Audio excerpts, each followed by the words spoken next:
puede aplaudir porque tiene su torta y su frutti. No somos iguales. Es que no se anden por las ramas en el chango. Ven alguien con una torta, me dice, y un frutti.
Poquito menos de monitor, sí, ok. 10, 15, 20. 10, 15, 20.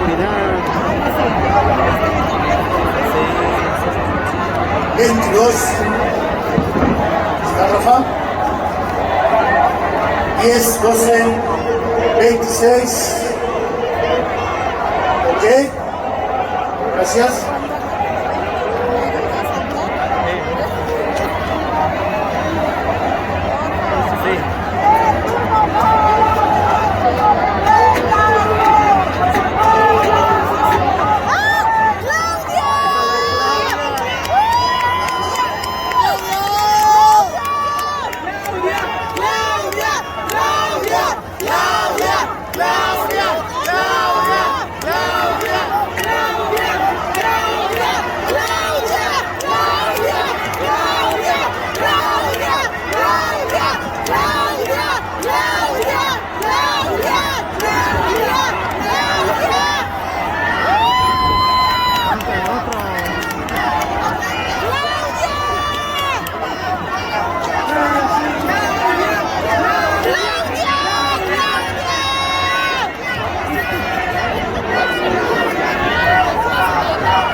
faltó el doctor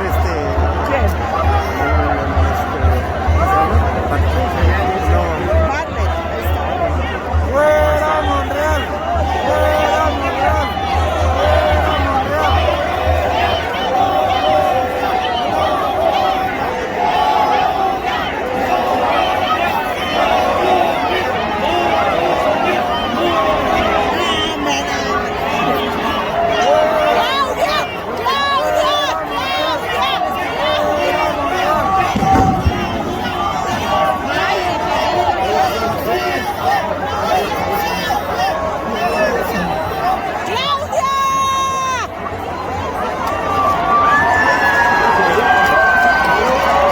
Señoras y señores, muy buenas tardes.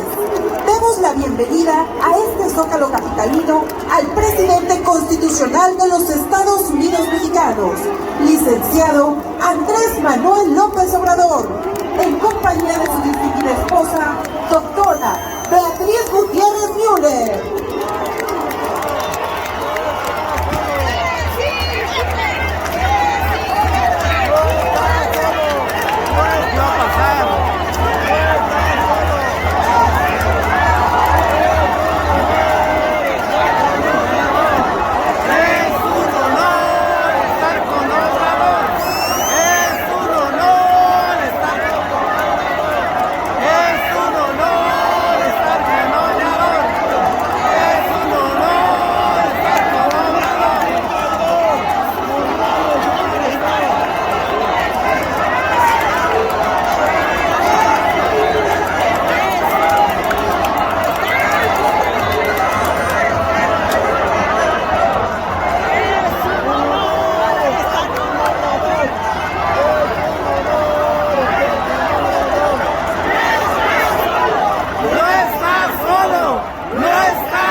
otro día más el INE.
Antes de iniciar esta conmemoración, queremos pedirles a todos los asistentes que nos pongamos de pie y guardemos un minuto de silencio para recordar a Carlos Payán Belver, que ayer falleció. Don Carlos fue el fundador del periódico La Jornada, el periódico más cercano al pueblo en la historia reciente de México.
Muchas gracias.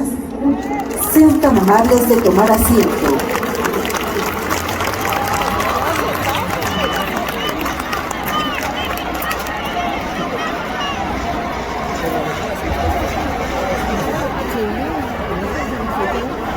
Para dar inicio a este evento, la secretaria de Energía, la ingeniera Rocío Nale García, hará uso de la palabra.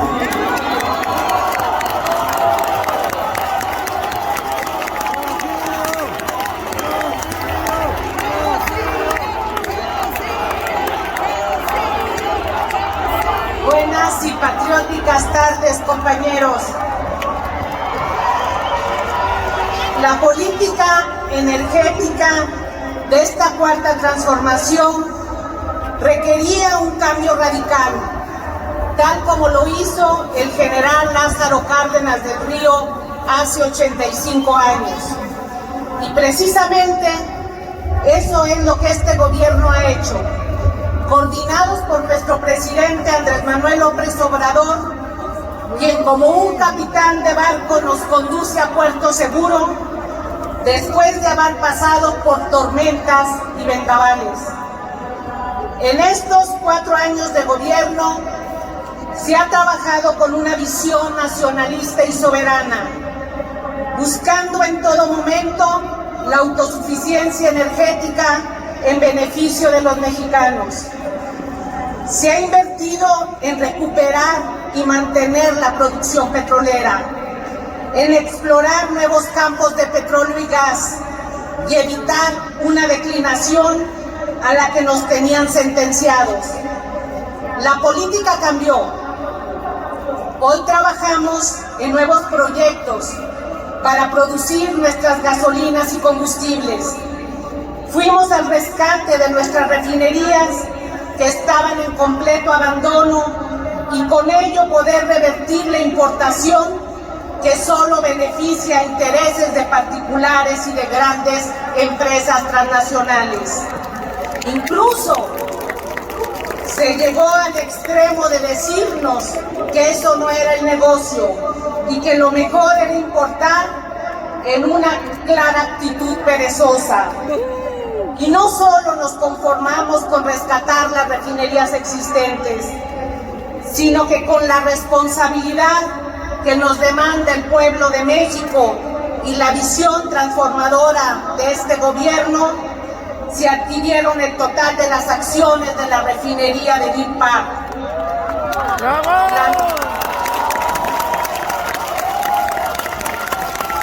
La nueva refinería Olmeca Dos Bocas en Paraíso, Tabasco, es una realidad y un orgullo para los mexicanos. Nos ha dignificado y colocado en la cúspide mundial.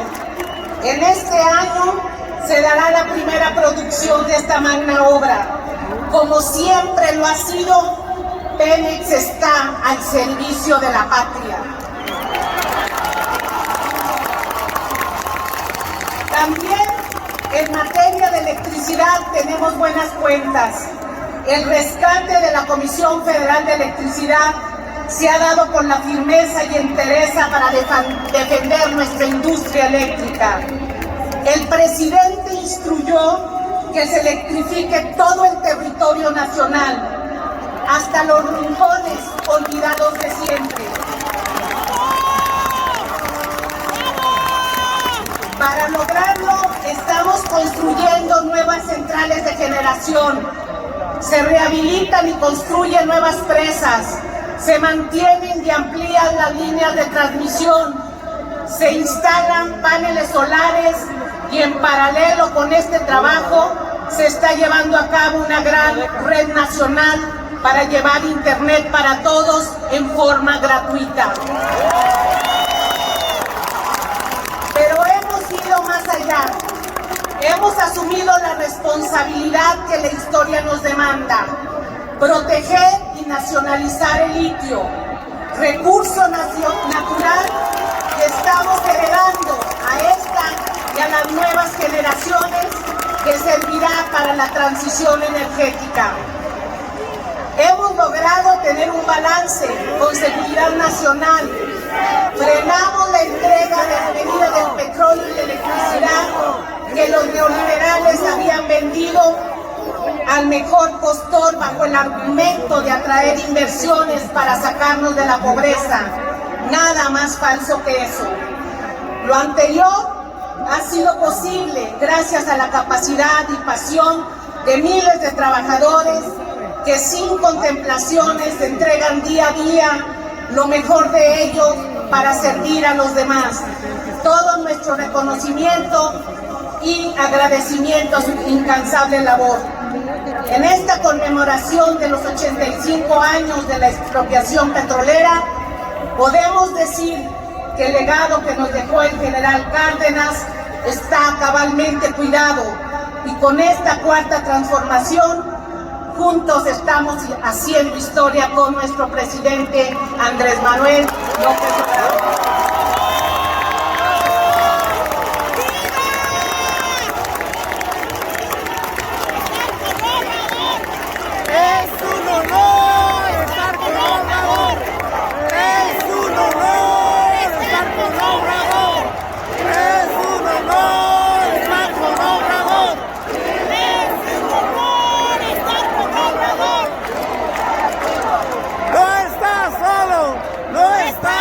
El director general de Petróleos Mexicanos, ingeniero Octavio Romero Oropeza, hará uso de la palabra.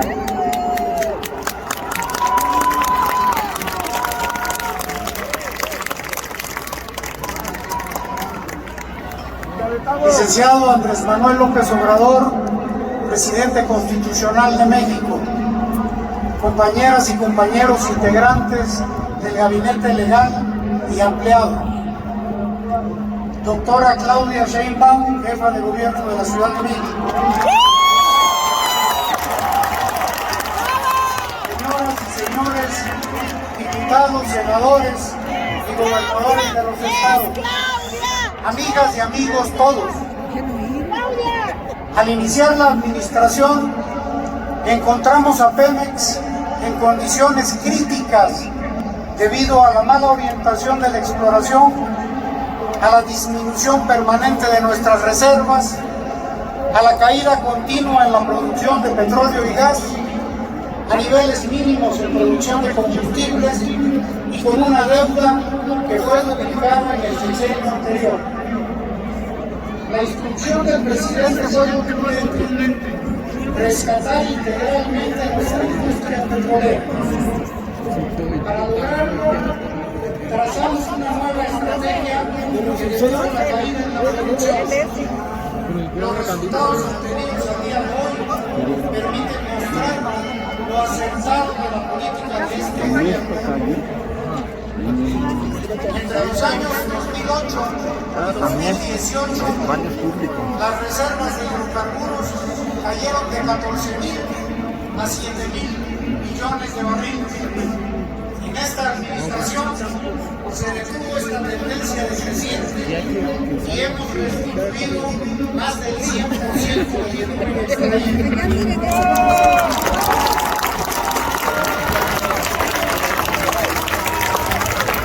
Logramos incrementar la producción de petróleo de 1.700.000 barriles diarios en 2018 a 1.921.000 al día de hoy.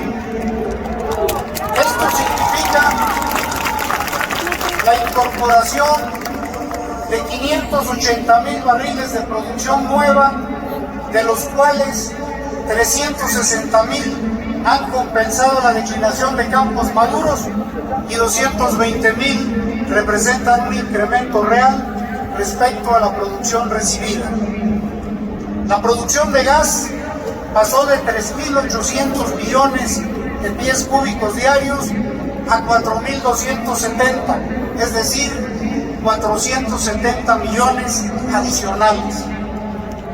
Esto se ha logrado principalmente a partir de las siguientes acciones: una estrategia exploratoria que dejó de invertir en aguas profundas y reorientó los recursos hacia las aguas someras y las cuencas terrestres del sureste, al descubrimiento y el desarrollo acelerado de más campos nuevos y a la reducción de los tiempos de perforación de los pozos.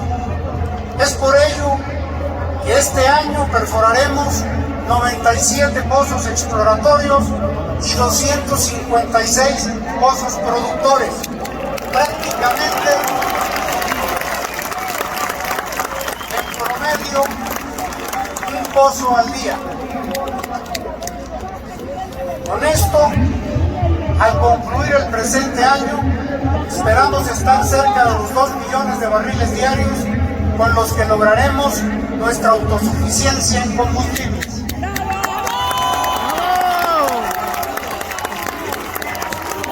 ¡Sí se pudo! ¡Sí se pudo! A 8 ¡Sí se pudo! de su entrada en vigor, la reforma energética resultó un rotundo fracaso. Los 108 contratos entregados a empresas nacionales y extranjeras solo aportan 60.000 barriles diarios, lo que significa 3% de la producción nacional. Pemex sigue siendo el pilar de la producción nacional de hidrocarburos del país.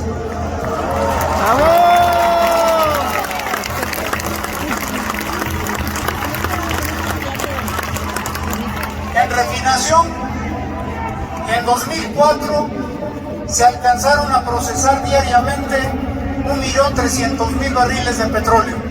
Sin embargo, a la luz del desinterés y abandono de nuestras refinerías durante la etapa neoliberal, el proceso se redujo a 500.000 barriles.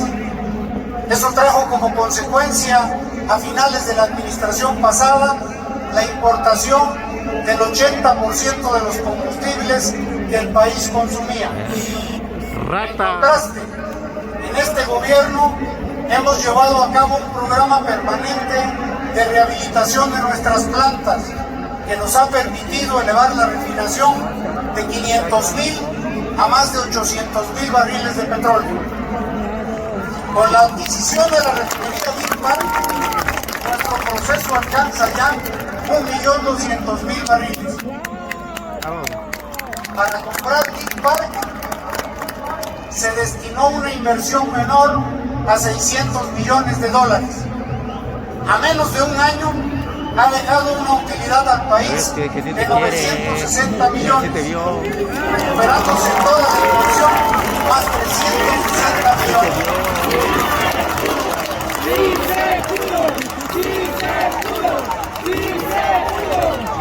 Al cierre de esta administración, con las 6 refinerías actuales, Deer Park y la nueva refinería Olmeca, procesaremos 1.800.000 barriles, lo que nos permitirá alcanzar la autosuficiencia en combustibles.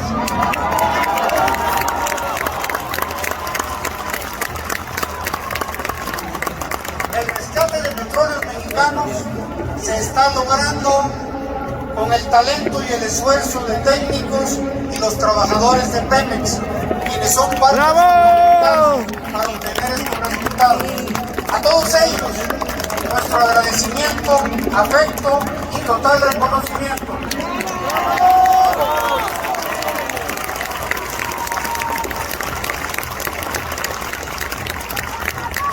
Lo que la cuarta transformación ha logrado en petróleos mexicanos en 4 años, deja atrás las predicciones pesimistas y malintencionadas de los neoliberales detractores de este gobierno. Hoy nuestro pueblo tiene el legítimo derecho de celebrar con orgullo, junto a su presidente Andrés Manuel López Obrador, en este zócalo histórico, la gran expropiación decretada por el general Lázaro Cárdenas del Río hace 85 años. Hoy como entonces, el país está recibiendo beneficios del petróleo gracias a la decisión del presidente de la República de apoyar más y primero a los pobres de México. Muchas gracias.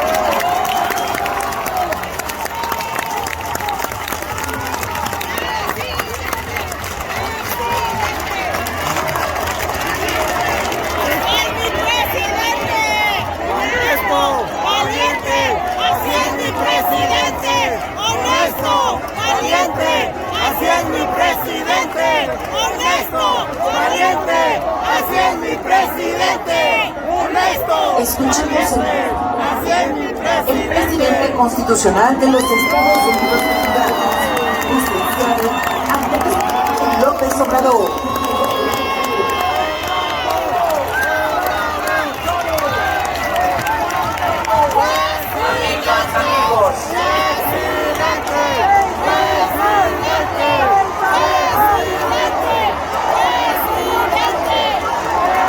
Ese es un acto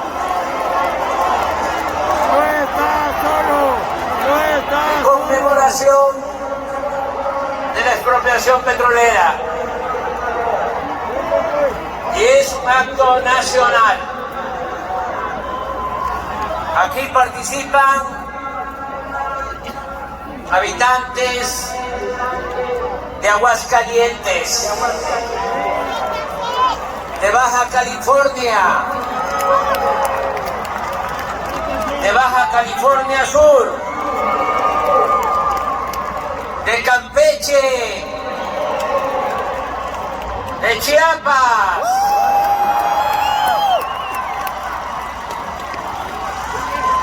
Chihuahua,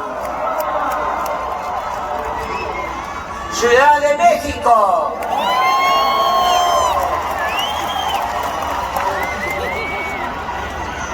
Coahuila,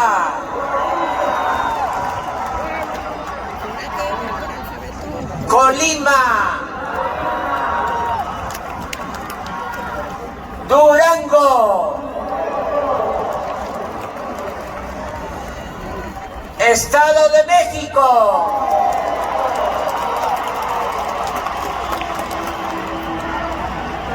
Guanajuato, Guerrero,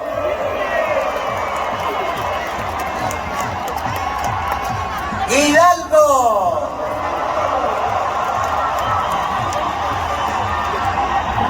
Jalisco,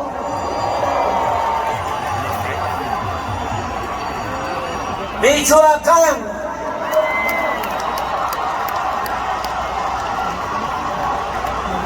Morelos,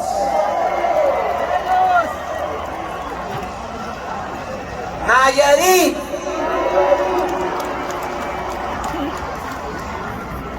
Nuevo León,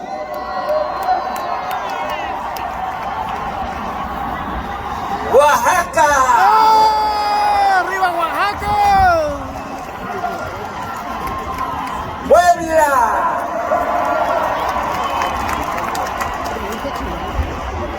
Querétaro,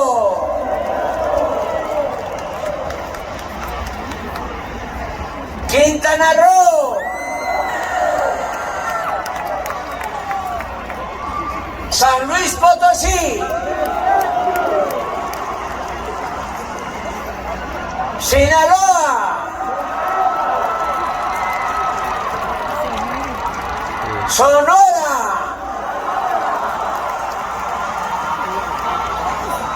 Tabasco,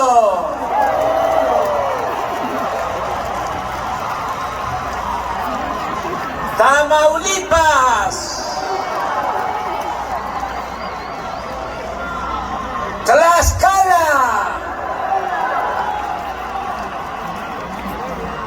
Veracruz,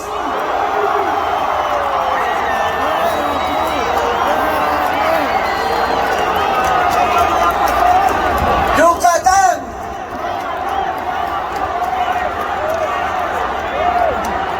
Zacatecas,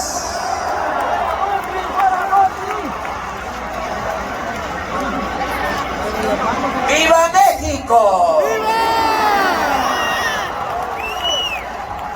Amigas, amigos,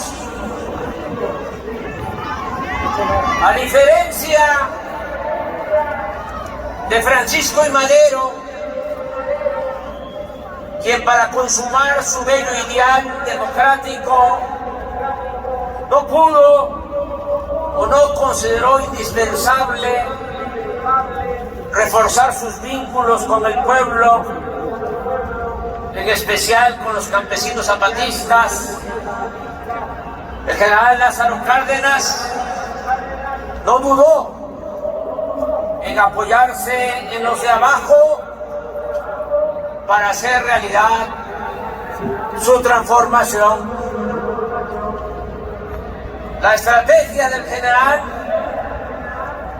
puede resumirse en tres importantes y consecutivas acciones. Primero, entregó la tierra a los campesinos y ayudó a los obreros. Luego, impulsó su organización y finalmente, con esa base social, pudo llevar a cabo la expropiación del petróleo y otros bienes de la nación que Porfirio Díaz había entregado a particulares, fundamentalmente a extranjeros. En la estrategia cardenista, lo primero fue la atención a las demandas económicas y sociales de campesinos y obreros. El presidente sabía que la única manera de contar con el pueblo era actuar decididamente en favor de sus causas. En consecuencia, desde el inicio de su gobierno se puso en marcha el reparto agrario. Los campesinos se movilizaron en todo el país, solicitando que se les dotara de tierras mediante la expropiación de latifundios o por la vía de la titulación de terrenos nacionales. En poco tiempo, la entrega de las tierras a los campesinos transformó la estructura agraria existente. La trascendencia revolucionaria del reparto agrario cardenista puede medirse con un relevante dato. En los primeros 3 años de su gobierno se entregaron 9.764.000 hectáreas a 565.216 campesinos, lo que superó con mucho la cantidad de tierras repartidas desde la revolución. Al finalizar el sexenio, se habían constituido 10.651 ejidos, con un total de 18.052.000 hectáreas en beneficio de más de 1 millón de familias indígenas, de peones y de jornaleros del medio rural. Es indudable que los campesinos vieron en Cárdenas a un fiel representante de la causa revolucionaria. La reforma agraria aseguró la fidelidad de mucha gente al gobierno cardenista, y desde entonces se concertó la alianza entre los campesinos y el Estado. Por otra parte, durante el cardenismo, los obreros sintieron garantizados sus derechos laborales. Con estricto apego a la ley, Cárdenas respetó la lucha económica de trabajadores por mejores salarios y por mejores condiciones laborales. Su acción en este terreno consistió en hacer realidad la letra del artículo 123 de la Constitución. Desde el inicio de su gobierno, el movimiento obrero comenzó a desplegar una intensa actividad orientada a conquistar sus reivindicaciones. Incluso se pudo ejercer con plena libertad el derecho de huelga. Para mediados del sexenio, campesinos y obreros identificaron a Cárdenas como el defensor de sus intereses.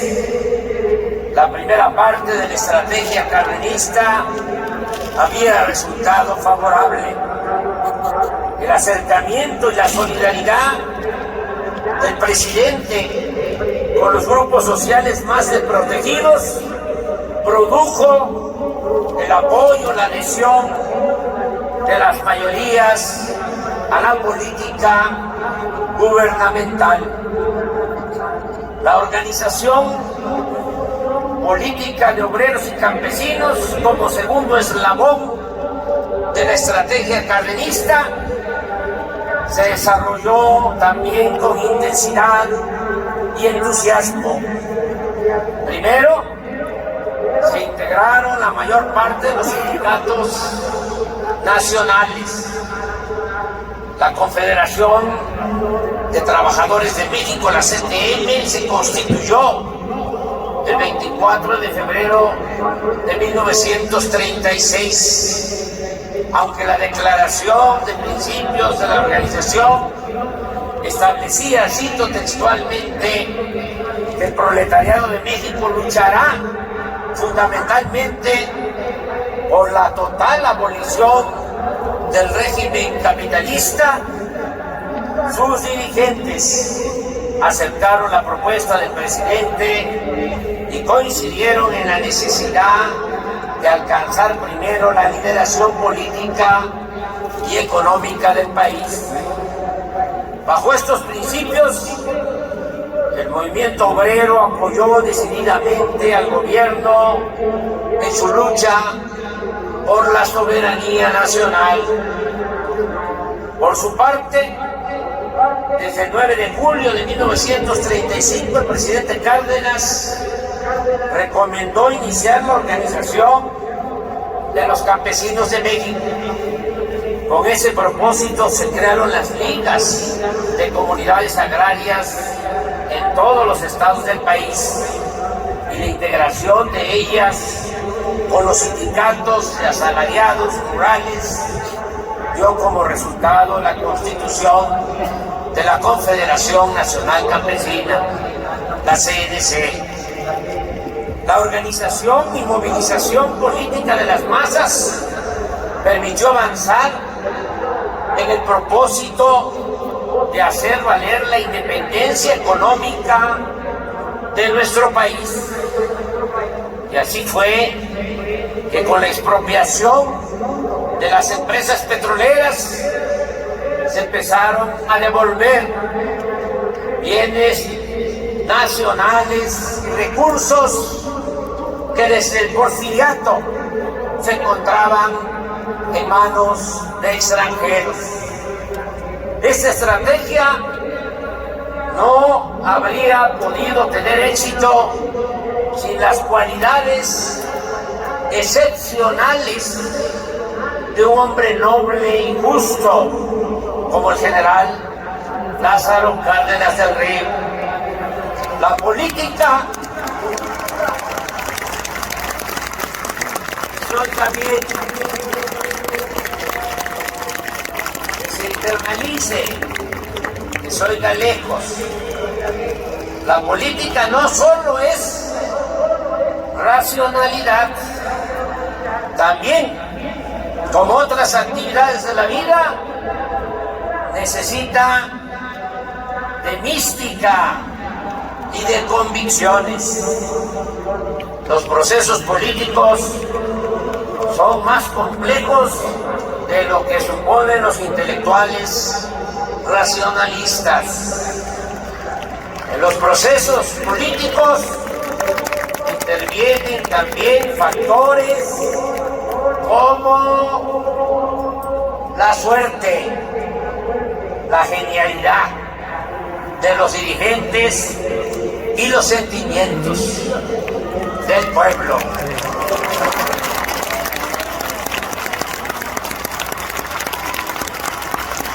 El general Cárdenas, a diferencia de políticos arribistas o de la élite, profesaba un sincero y profundo amor al pueblo. Así como no hay nadie con la vocación democrática de Madero, tampoco ha existido en México un presidente tan cercano a los humildes como el general Cárdenas, ni tan convencido de la causa de la justicia social. Por ejemplo, ya siendo presidente, ya en el poder, en 1935, escribió en sus apuntes lo siguiente: acabar con las miserias que sufren las gentes está por encima de todos los intereses. Y sostenía: viviendo junto a las necesidades y angustias del pueblo, se encontrará con facilidad el camino para remediarlas. Aunque también confesaba con sabias y tristes palabras que había podido conocer el verdadero fondo moral de muchos servidores públicos, al observar en sus semblantes el disgusto que les causa la demanda de auxilio o de justicia de las gentes pobres. Entonces, pienso más, se lamentaba en la tragedia interminable de nuestro propio pueblo. Para los jóvenes que quieren dedicarse al noble oficio de la política, lo principal es el amor al pueblo.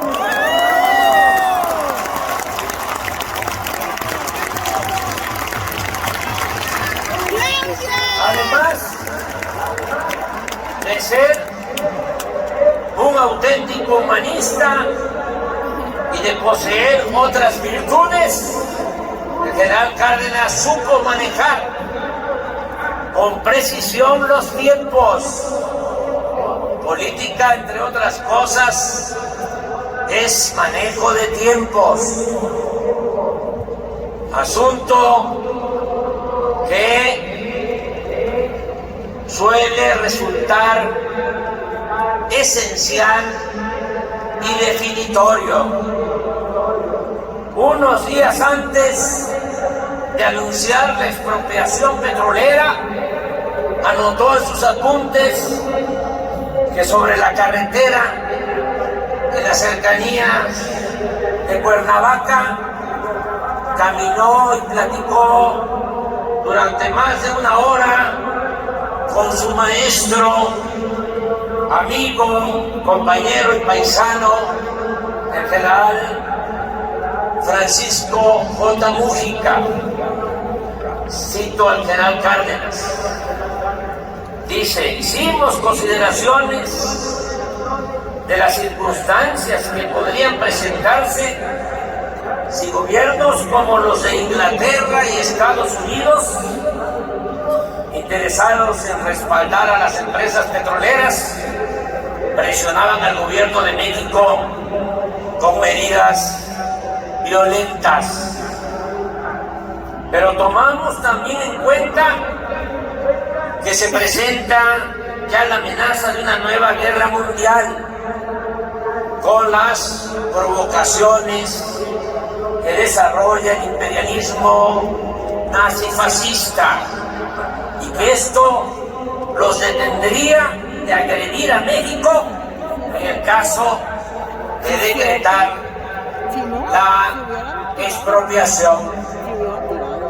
Entre otras razones, y aprovechando esa circunstancia, el 18 de marzo de 1938 se llevó a cabo la expropiación petrolera.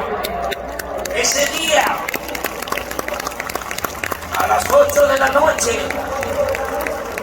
el general Cárdenas comunica a su gabinete sobre esta decisión histórica, y 2 horas después da a conocer por radio a toda la nación el paso dado por el gobierno en defensa de su soberanía, reintegrando a su dominio la riqueza petrolera, que según lo escribe el mismo general, el capital imperialista ha venido aprovechando para mantener al país dentro de una situación humillante.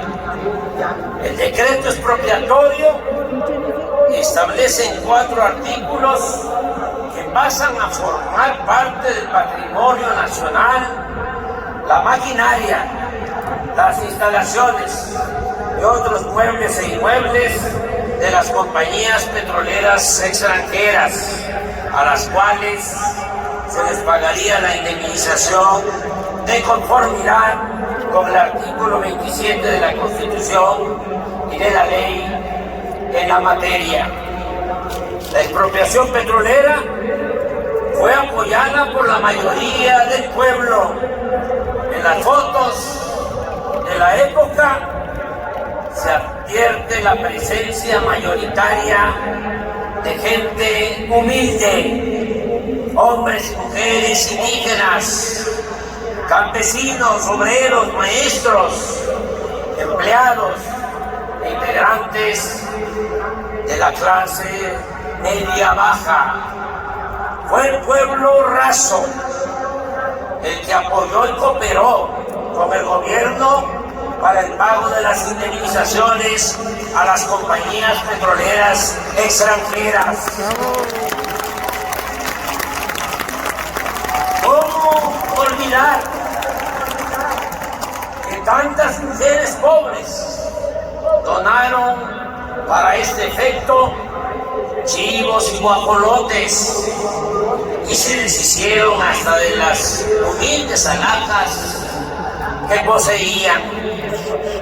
Por esos días, desde la ciudad de Oakland, California, el trabajador migrante Cástulo Prat compuso la letra y la música del corrido del petróleo y se lo envió al presidente con la instrucción de que el gobierno destinara las posibles regalías de la obra al pago de las indemnizaciones. Una de sus estrofas reza así: Lázaro Cárdenas dice, sereno y despreocupado, al transcurso de 10 años todo quedará pagado. Tengo un pueblo mexicano que no me queda ni duda, desde el más niño al más viejo, todos me ofrecen su ayuda. La mujer mexicana, el patriotismo y orgullo, se deshace de sus joyas para ofrecerlas al puño.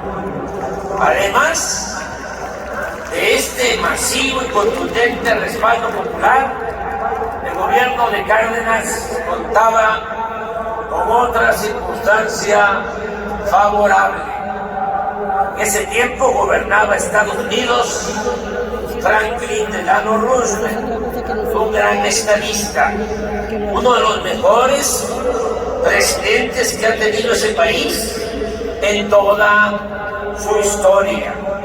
Recordemos que cuando llegó Roosevelt a la Casa Blanca el 4 de marzo de 1933, Estados Unidos padecía una de las peores crisis de su historia y que como presidente Roosevelt supo enfrentar esa crisis con éxito y muy pronto le devolvió la esperanza a su pueblo, lo cual lo convirtió en uno de los más grandes políticos del siglo XX. En cuanto a su política exterior, recordemos que en un discurso memorable, es el antecedente de los principios de la ONU, el 6 de enero de 1941, expuso al mundo 4 libertades fundamentales: el derecho a la libertad de palabra, el derecho a la libertad de culto, el derecho a vivir libres de miseria y el derecho a vivir libre de temor. La presidencia de Roosevelt aplicó la política de buena vecindad con los países del continente americano. En ese entonces se definieron los principios de cooperación económica y política. Se reconoció la soberanía de Cuba y de Panamá y se ordenó la retirada militar estadounidense de Nicaragua y de Haití. No es casual que el gran poeta Pablo Neruda lo llamara un titán de las luchas, de las libertades, un presidente gigantesco. La autenticidad de su política de buena vecindad tuvo su mejor ejemplo en el respeto a la soberanía de nuestro país. Durante los 3 periodos presidenciales de Roosevelt, las relaciones entre México y Estados Unidos fueron excepcionalmente buenas. En los días posteriores a la expropiación petrolera, en una carta, el general Cárdenas le reconoce: mi gobierno, escribió el general, considera que la actitud asumida por los Estados Unidos de Norteamérica en el caso de la expropiación de las compañías petroleras viene a afirmar una vez más la soberanía de los pueblos de este continente que con tanto empeño ha venido sosteniendo el estadista del país más poderoso de América, el excelentísimo señor presidente Roosevelt. Cástulo Prat, el poeta que ya citamos, poeta popular, también dejó testimonio de la rectitud, la altura y el respeto con que se comportó el presidente del país vecino. Los versos de Cástulo decían: los millonarios pedían que fuera la intervención. A los Estados Unidos fueron a poner su queja. No suena, no suena. Ay, sí, claro.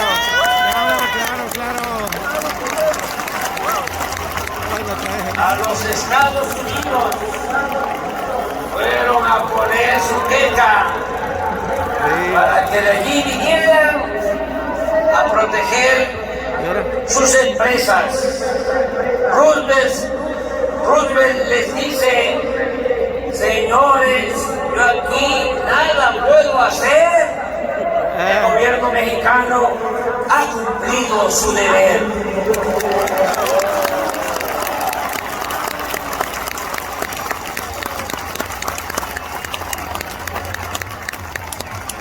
En los buenos resultados de esta política tuvo mucho que ver el embajador de Estados Unidos en México, Joseph Daniel, quien actuó con sabiduría y habilidad en los años más difíciles de las relaciones entre los dos países.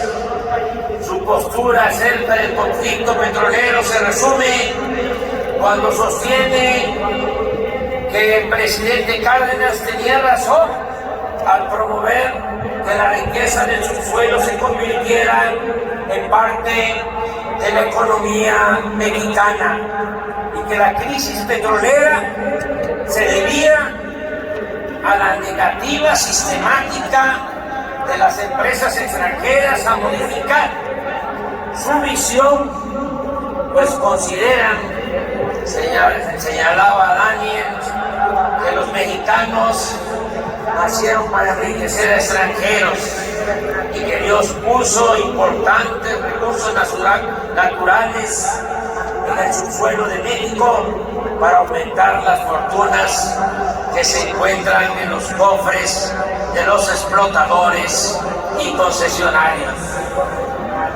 Pero las empresas no fueron tan conscientes ni respetuosas como los políticos estadounidenses.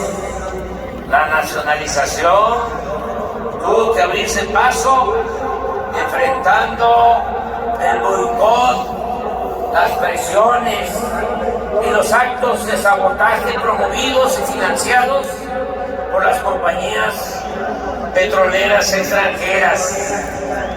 En nuestro país, la expropiación petrolera causó entre una minoría un profundo malestar, sobre todo entre los ricos de la época, en sectores de clase media y en la mayoría de los medios de comunicación.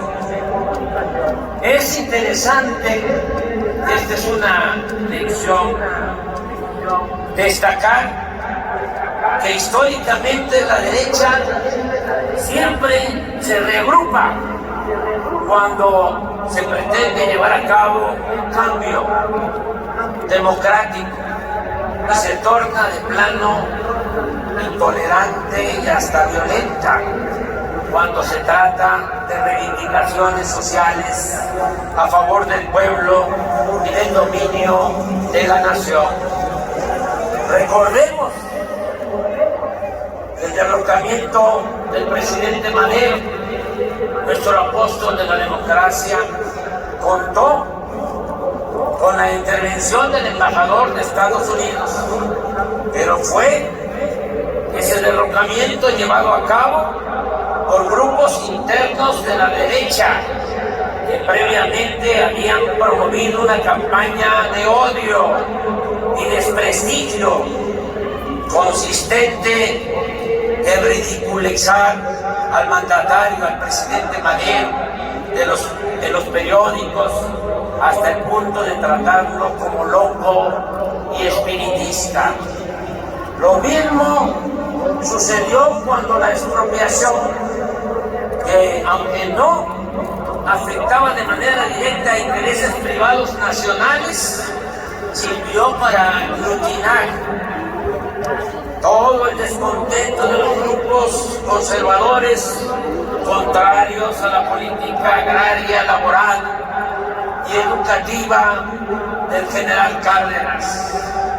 En este ambiente se funda el 17 de septiembre de 1939 el Partido Acción Nacional, que nace criticando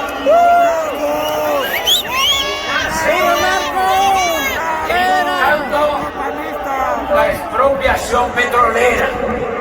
Digo esto aquí en el Zócalo porque no estoy mintiendo, estoy hablando con la verdad.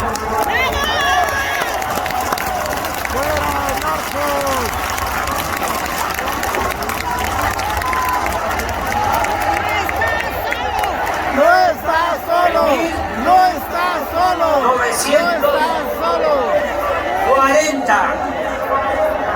Toda esa reacción se manifestó con mucha fuerza en la elección presidencial. Era tal la oposición de derecha que el general Cárdenas tuvo que actuar con cautela y posiblemente eso influyó para que apoyara la candidatura de Manuel Ávila Camacho y no la del general Francisco J. Mújica, con quien tenía más afinidad ideológica y el cual representaba una mayor certeza de continuidad y profundizar la política social y nacionalista.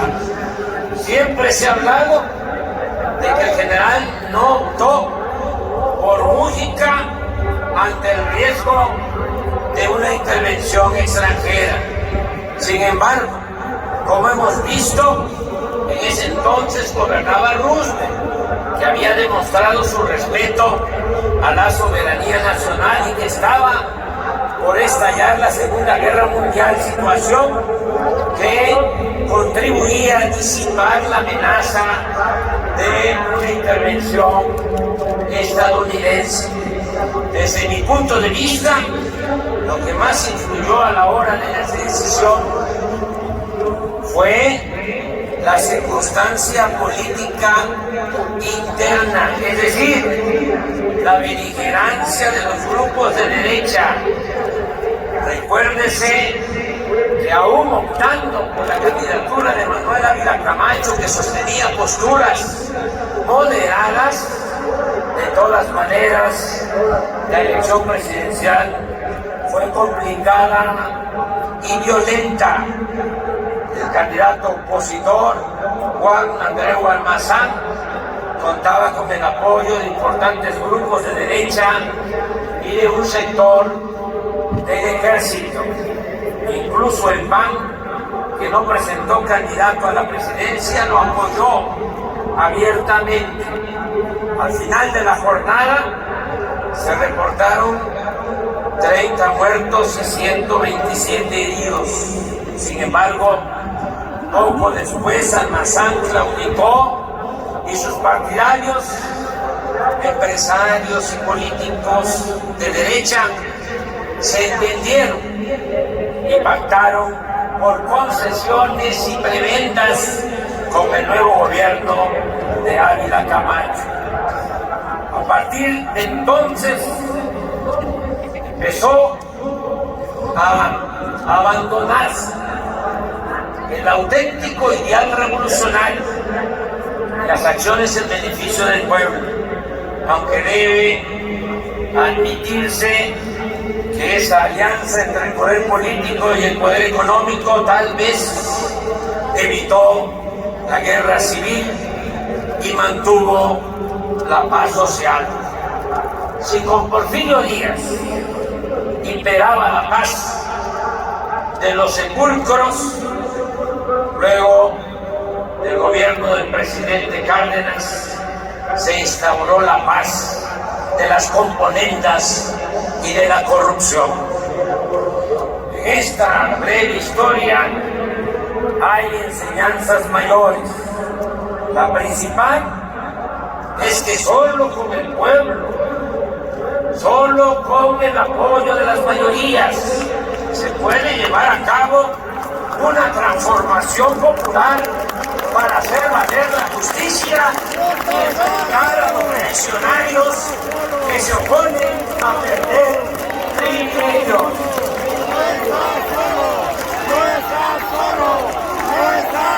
Por eso, hoy de nuevo manifestamos, exclamamos a los cuatro vientos: nada de zigzaguear. Sigamos anclados en nuestros principios. Reafirmemos la decisión y el rumbo que hemos tomado desde que inició el gobierno. No a las medias tintas. No aceptaremos nunca que en México se imponga una minoría a costa de la humillación y el empobrecimiento de las mayorías.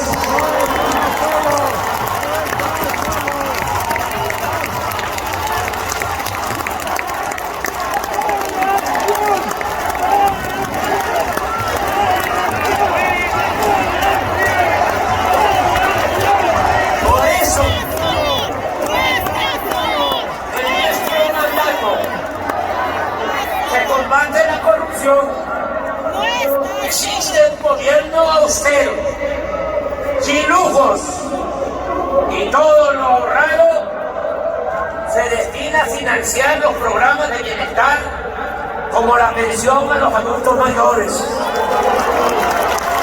el apoyo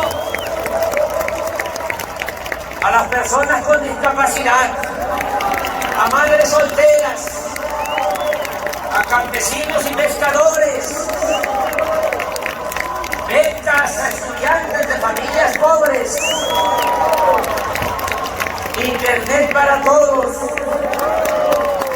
programas de mejoramiento y construcción de vivienda, créditos a la palabra, fertilizantes y precios de garantía para los pequeños productores del país, el Banco del Bienestar, el impulso a la educación y a la salud pública, universal y gratuita. Este año, más de 25 millones de personas recibirán apoyos directos que suman 600,000 millones de pesos. En otras palabras, de 35 millones de hogares que hay en el país, ya en el 71% llega al menos uno de los programas para el bienestar.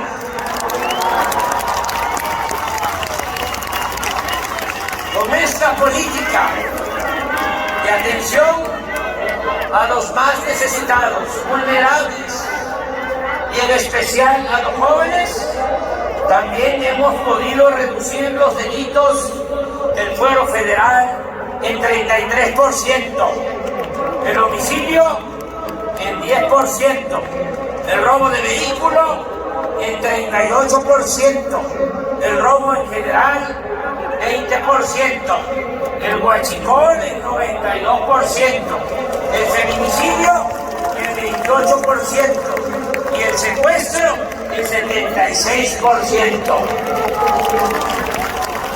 Asimismo, los ahorros por no permitir la corrupción y los derroches presupuestales nos han permitido evitar más deuda. No, hemos solicitado deuda adicional desde que estamos en el gobierno. Y al mismo tiempo, sin aumentar en términos reales la deuda pública, no han aumentado, no se han incrementado los impuestos. No ha aumentado el precio de las gasolinas, y el diésel, el gas y la luz. Inclusive ha habido una disminución en el precio de estos energéticos. También se ha incrementado, como no sucedía en muchos años, la inversión pública.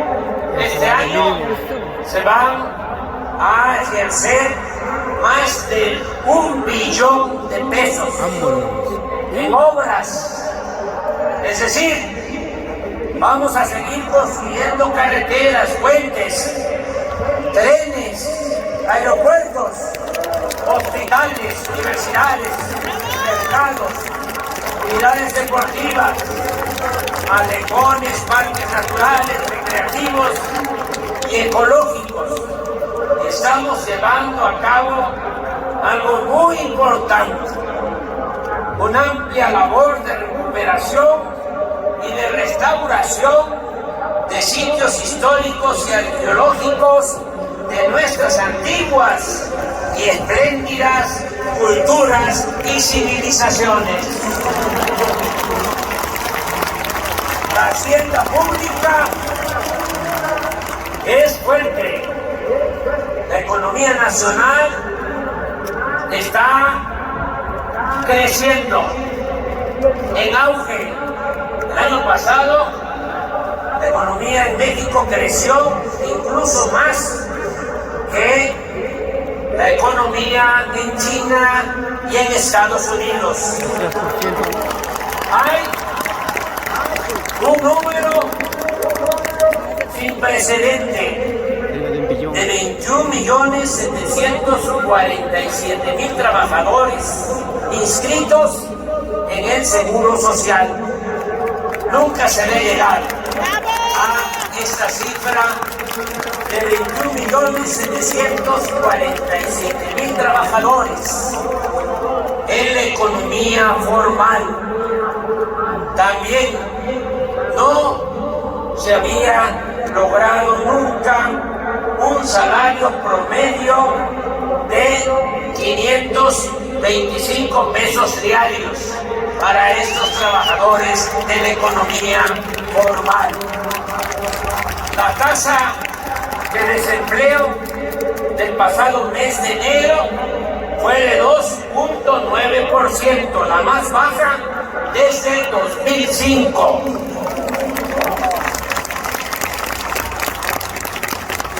Estamos haciendo obras. Aquí mismo se está rehabilitando la línea que se fracturó el metro. Se está, desde luego, construyendo los trenes Toluca, Ciudad de México, el Tren Maya, el Transísmico y muchas obras, muchas. ¿Qué está pasando? De que logramos, después de muchos años, que Estados Unidos ofreciera visas temporales de trabajo. Ya Canadá lo hacía y Estados Unidos no aceptaba.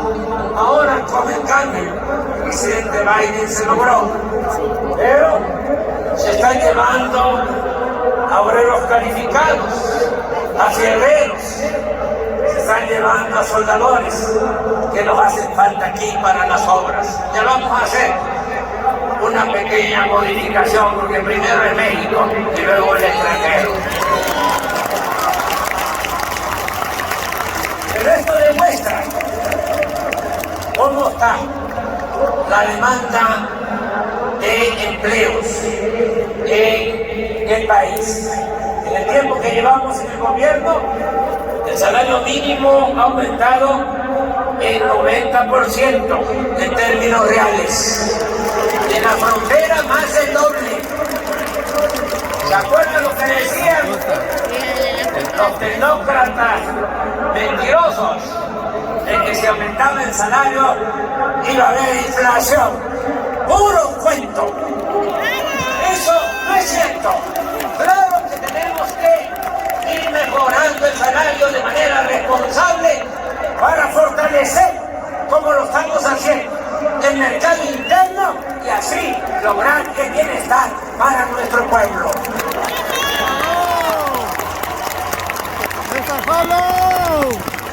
La bolsa de valores, las utilidades de las empresas y los bancos registran buenas ganancias. Las reservas del Banco de México se han incrementado en 15%, 200,000 millones de dólares de reservas del Banco de México. La inversión extranjera ha escalado a cifras antes no vistas. Lo mismo ha ocurrido con las remesas de nuestros paisanos migrantes. Muchas gracias, paisanas, paisanos. El año pasado, esas remesas casi llegan a 60,000 millones de dólares. Este año vamos a superar los 60,000 millones de dólares. Esto es muy importante porque ese dinero llega abajo, hasta las comunidades más apartadas, a 10 millones de familias que se benefician y que también con ese dinero se reactiva la economía regional, el comercio y otras actividades económicas. También es importante subrayarlo. El peso es la moneda que más se ha apreciado en el mundo con relación al dólar. Esto no sucedía desde hace más de 50 años. También hemos orientado nuestros recursos y esfuerzos para alcanzar la autosuficiencia alimentaria y la autosuficiencia energética. Y esto último, como aquí informó la secretaria de Energía y el director de Pemex, podemos asegurar que se está garantizando la soberanía petrolera. El año próximo no vamos a comprar gasolina, ni diésel, ni otros petrolíferos en el extranjero. Vamos a procesar toda nuestra materia prima.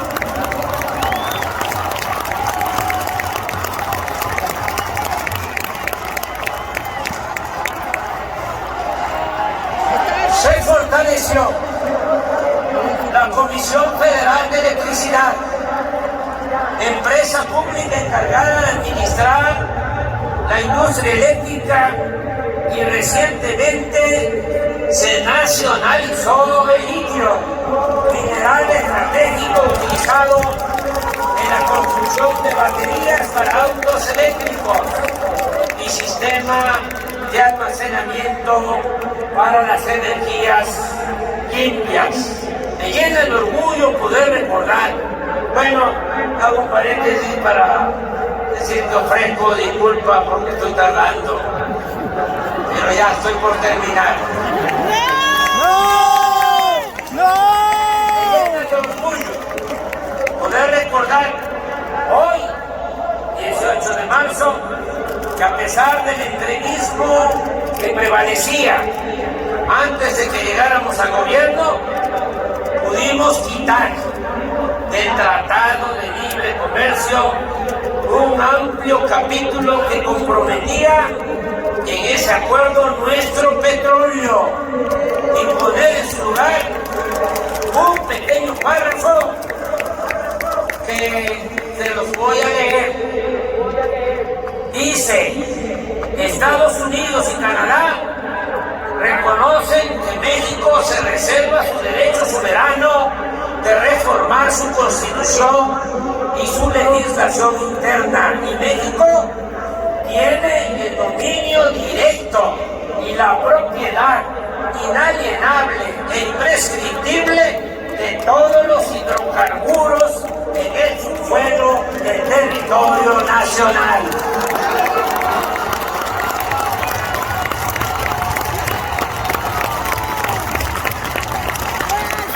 Amigas y amigos, estoy convencido de que seguiremos contando con el apoyo del pueblo para consolidar la primera etapa de la transformación de nuestro país. También estoy convencido que cualquiera de los aspirantes que resulte triunfador en la encuesta para elegir al candidato de nuestro movimiento aplicará la misma política en favor del pueblo y en favor de la nación.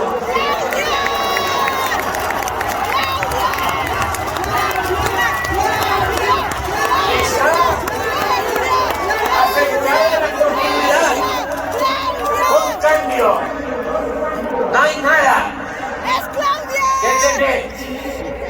Eso sí, tenemos que mantenernos unidos, mirando siempre hacia el porvenir y la felicidad de nuestros semejantes, trabajando desde abajo y con la gente, y sin descuidar la estrategia que llamamos acertadamente la revolución de las conciencias, para continuar avanzando en el cambio de mentalidad, para seguir politizando a nuestro pueblo y de esa manera, con un pueblo cada vez más consciente. En eso hemos avanzado mucho. México es de los países con menos analfabetismo político en el mundo.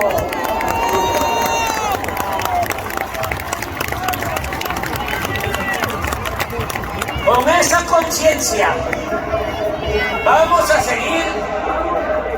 Con esa conciencia colectiva vamos a seguir contrarrestando la guerra sucia, las campañas de calumnias y los intentos de manipulación que seguirán llevando a cabo, porque no les queda de otra, nuestros adversarios y sus medios de información vendidos, alquilados en manos de los miembros del bloque conservador y corrupto. Pero al mismo tiempo debemos tener sabiduría y en la lealtad del pueblo. El pueblo no traiciona. Recordemos que el triunfo de la reacción, como decía Juárez, es moralmente imposible. Estamos constatando que la idea y la práctica de exaltar el humanismo mexicano es eléctrica y está llegando a la conciencia de millones de personas.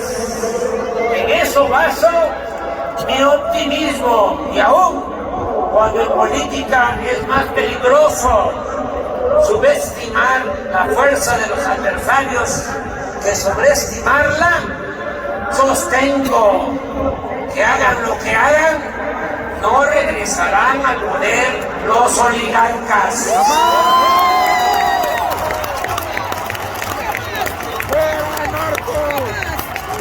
Continuará prevaleciendo que nuestro querido México, una auténtica y verdadera democracia.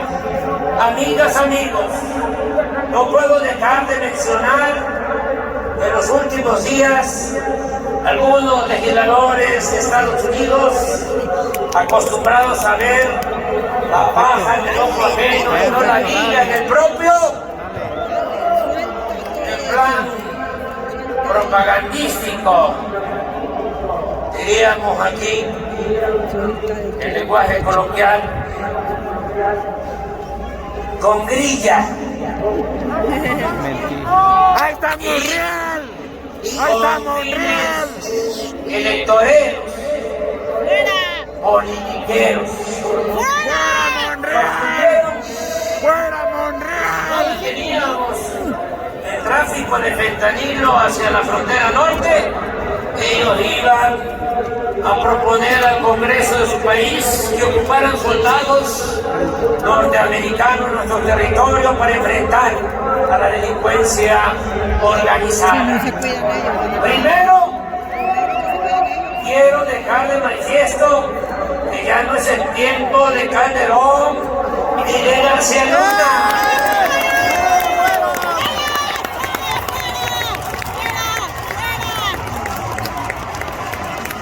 Que ya no es el tiempo de los vínculos turbios entre el gobierno de México y las agencias del gobierno de Estados Unidos.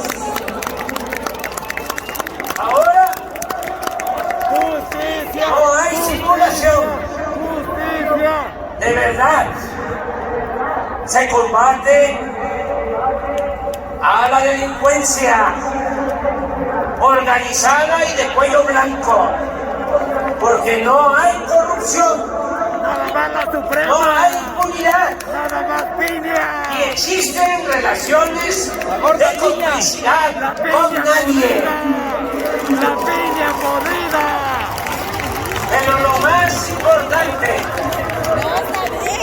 es que desde aquí, desde este Zócalo, corazón político y cultural de México, le recordamos a esos políticos hipócritas e irresponsables que México es un país independiente y libre, no una colonia y un protectorado de Estados Unidos.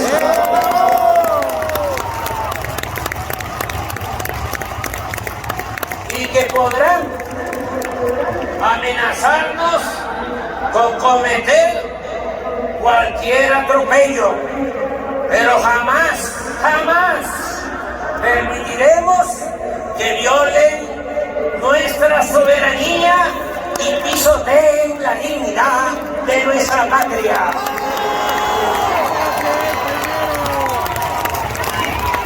Operación, sí. Sometimiento, no. Intervencionismo, no. oligarquía, corrupción, clasismo, racismo, libertad, democracia, honestidad, justicia social, igualdad, soberanía.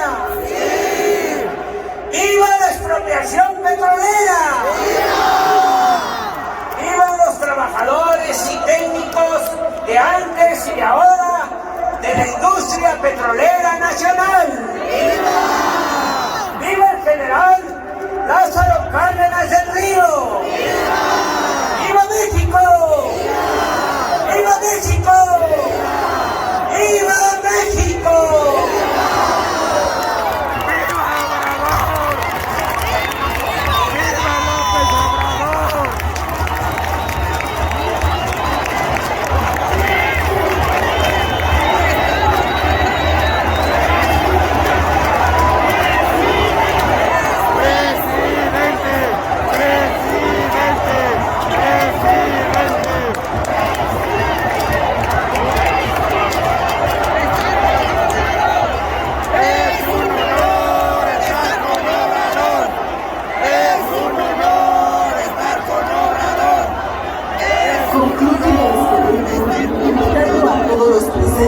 A ponerse de pie para entonar nuestro himno nacional.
Gracias, que lo disfruten.